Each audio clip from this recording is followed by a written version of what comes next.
What's up? Welcome back to another video. Thank y'all for clicking on the video today. I hope y'all having an amazing day. So what's going on with like Netflix? First let's start off with this. Do y'all remember when SpongeBob was on Netflix? And I'm not talking about the new SpongeBob. I'm talking about the OG original SpongeBob. Do y'all remember when that was on Netflix? Because I was like 7 years old, and that was on Netflix.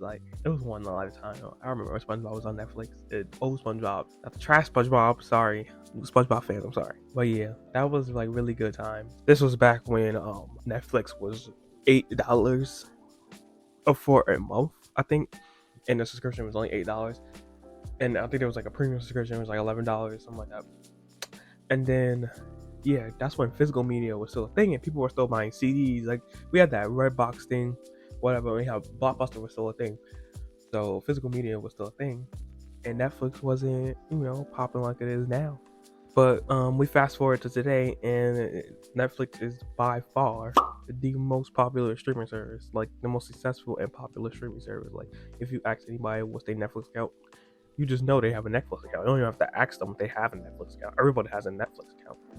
See, me personally, I need a Netflix account because I gotta watch The Walking Dead over and over as much as I can. I should definitely make a Walking Dead video. I don't know if anybody's gonna enjoy it, but you know what? I'm definitely gonna make a Walking Dead video. But back to Netflix, their story is genuinely interesting to me.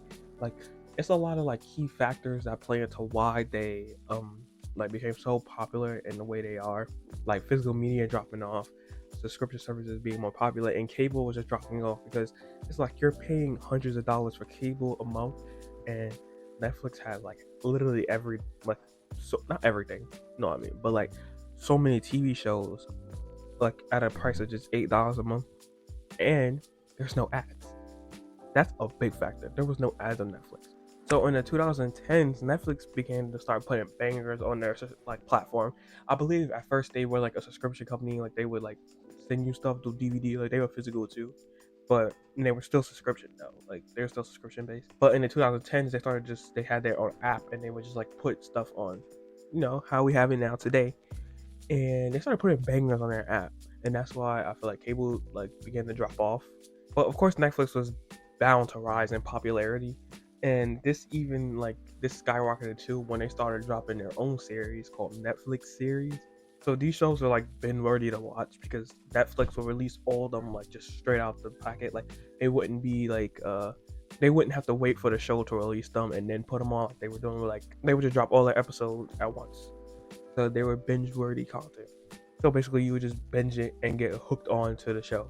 Like now fast forward today, and yeah, we're gonna get into it.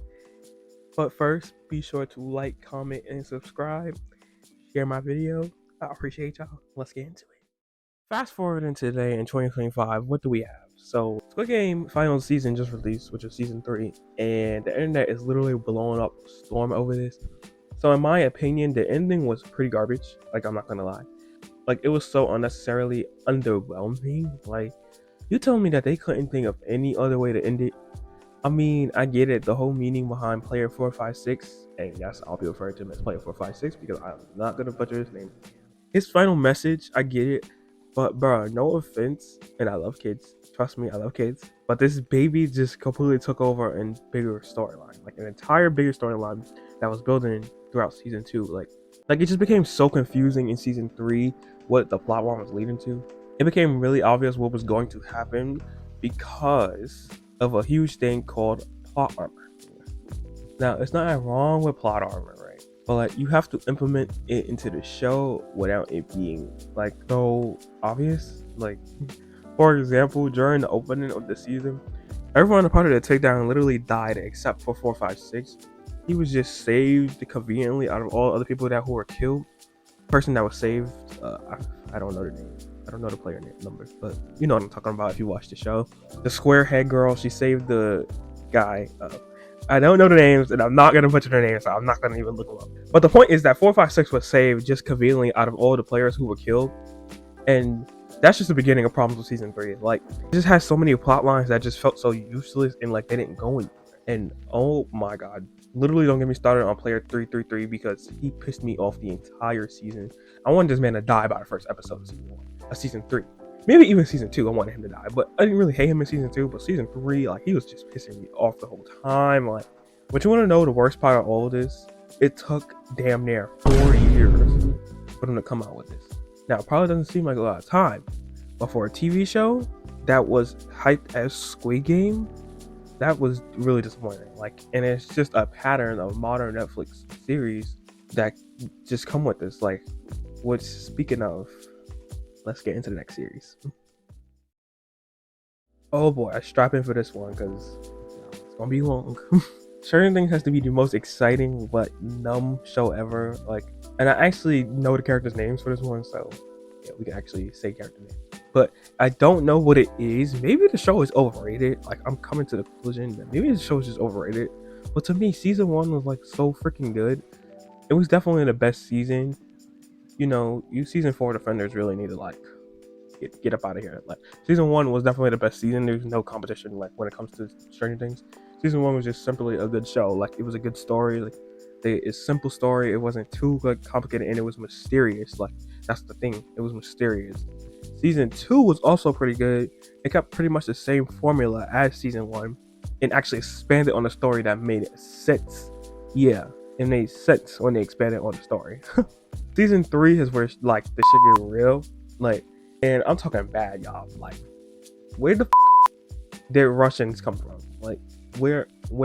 And rats was just not it for me. I mean, like, they couldn't come up with anything else like rats. Like, I remember she ate the fertilizer.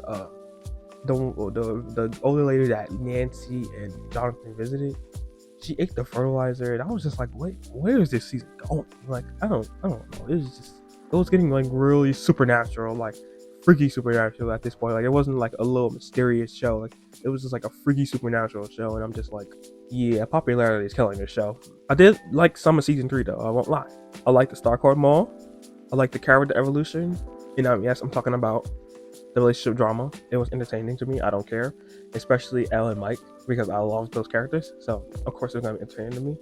People really hate Mike. I can see why, but that's because of season 4. But can we talk about how they faked Hopper's death?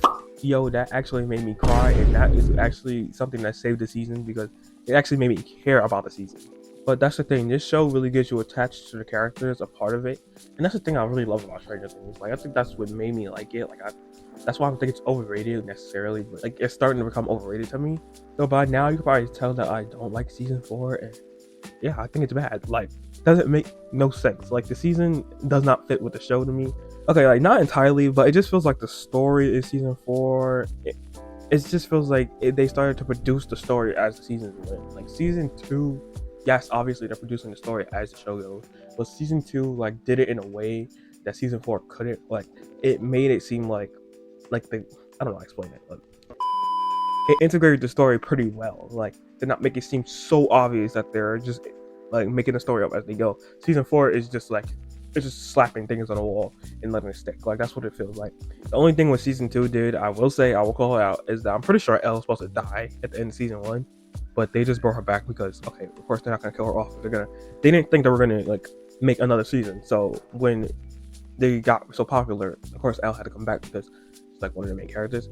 So I kind of understand that, but it's also like it just makes no sense. But whatever, that's just how it goes.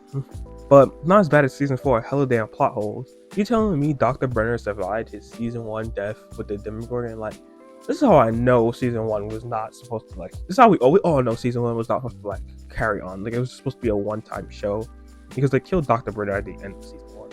Like, and why is he just now coming back in season 4? Like, it's just so convenient that Elle needs her powers back too.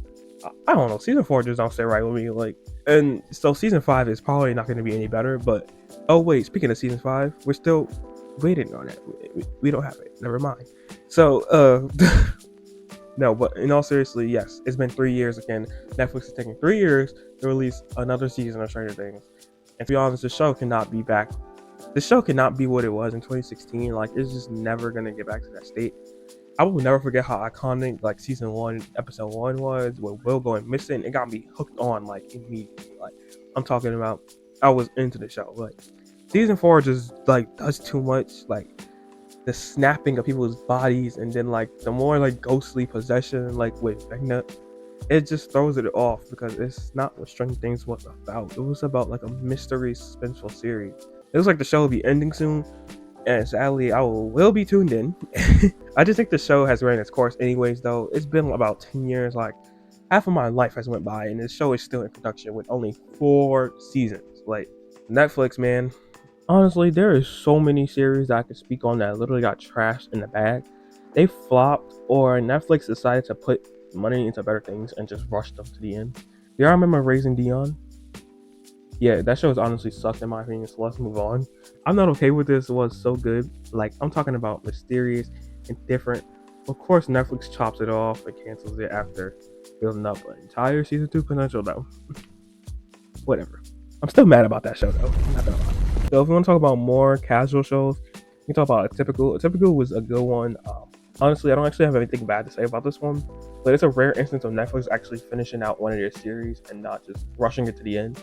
4 seasons is okay for a series to end at, and Atypical ended in good fashion because it only took like 2 years to release all the seasons. So good on Netflix. No, but if we talk about Dead to Me, which is another casual show to me, it was kind of dark, but its final season was literally just rushed in my opinion. Just not good writing, like not good. I don't know. It's just it was a good series, but it ended like just weird. Never Have I Ever, another like casual gem. It was really good. And it was pretty funny. It was actually not rushed, but it finished good. Like once again, 4 seasons, not bad, and it finished out its storyline basically. So we got Ginny in Georgia is probably the most popular. I think I don't know if it is, but I'm gonna have to wait to talk about this one because I actually haven't watched season 3, and season 3 released last month, and I'm just like I'm not interested in it anymore. Maybe because it probably took them 2 years to release it, but whatever. Once again, another instance of Netflix version taking too long and is drawn out. So I think we can really see what the issue is here with Netflix. Netflix series production kills hype for most of the shows. Like that's just it. Now, why exactly is the production so long? Well, it's kind of simple to be honest. Money. Yeah, it's money. Obviously, money plays a big part into it, but essentially, Netflix is not going to put money into a show that is flopping or basically lacking viewership. They want to analyze viewership, see what's popular, and then pull all their money into that. And that's that. This is why Stranger Things and Squid Game is so popular, has like a big fan base, and they were never canceled and rushed. Well, actually, I don't know about that, but they definitely had by far the most production put into them, and that's why I talked about them the most in the beginning of the video. I'm not an expert on what exactly like had the most profit, but I mean, if you go online for the last 2 weeks, all you see is Squid Game, Squid Game, Squid Game, Squid Game. That's because everyone's talking about it. Everyone's going to watch Squid Game. It's Squid Game. Everyone's heard of Squid Game at least once. And trust me, when the holiday season rolls around, Stranger Things 5 will be the talk of the town. You're not going to stop hearing about it. You're going to see memes on it online, TikTok, Instagram, Twitter. You're going to see Stranger Things everywhere. It isn't hard to see what shows receive bias, but yeah, that's just $1 billion company, to be honest. Like, what do you really expect? But that is it about the discussion of Netflix series. I mean, I really don't have any much. Do y'all think we're gonna get All of Us Are Dead season 2 before 2030? Let me know. No, seriously, where's All of Us Are Dead season 2? Like, I've been waiting on this show for about 3 years now, almost. And then where is My Life with the Walter Boys? To be fair, that show came out like last year, but still, Netflix just taking so long to release their series that are actually good. Like, just killing the hype for it. Because the more you sit here and the more you wait to release your series, me personally, I'm gonna forget what happens during the show. So yeah, in all seriousness, like, I hope y'all have a great day though. Like, comment, subscribe, and thank you for watching. $1 billion companies, they gonna do what they gotta do, y'all. But bye, y'all.